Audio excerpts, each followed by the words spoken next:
right? Between different members. Could be this little girl talking to the critic and say, can you back up a bit? Or it could be this compassion self coming in to offer comfort to that little girl, right? That could be multiple different conversations that we could be having, right?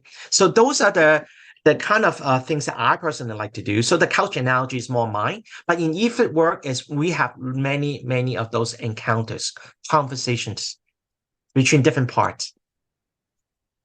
Probably in stage one, a lot of the work is done around helping that little person inside. They're able to articulate their own fear, their own vulnerabilities to somebody, depending what we're doing. Okay, depending what the purpose of that encounter is. I'm going to show you some examples of that. Okay. So that's in a way, in a nutshell, is what we're trying to do during those encounters in the enactments, right? So let me go back to that slide. So on this couch, it could be multiple people in this person's life. It could be attachment figures, like people actually is who cares for them, who loves them. Could be a spouse, could be a grandmother, right? Who maybe even passed away. Maybe the therapist, right? Maybe like me myself as a therapist, or maybe a former therapist who also was a very a very important figure in my client's lives. I might even invite this person onto my couch, on her couch, sorry. Perhaps even an abuser.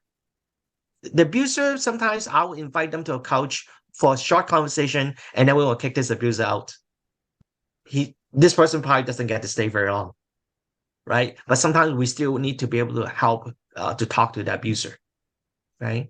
So anyway, lots of different people can be on this couch depending on what's happening, right? Could be partners, could be family members, could be parts of self, the critic, like I was giving you the example, the logical self, the stronger, wiser other, the compassionate self, the protector. It's endless, right? Depending on what and who we're working with.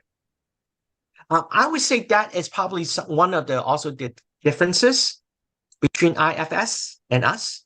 Is that I'm not an expert in IFS, so some of you are much more of an expert than I am. The parts is already pretty named for them, right? I think. Yeah. For us, we don't actually name all the parts. Those are just examples that I'm showing you, but it could be honest, depending on what we need to work with. Right. So I would say that's one of the differences. Not good or bad, just differences. Okay. So that's those are the, I guess, the people that I like them to have conversation with.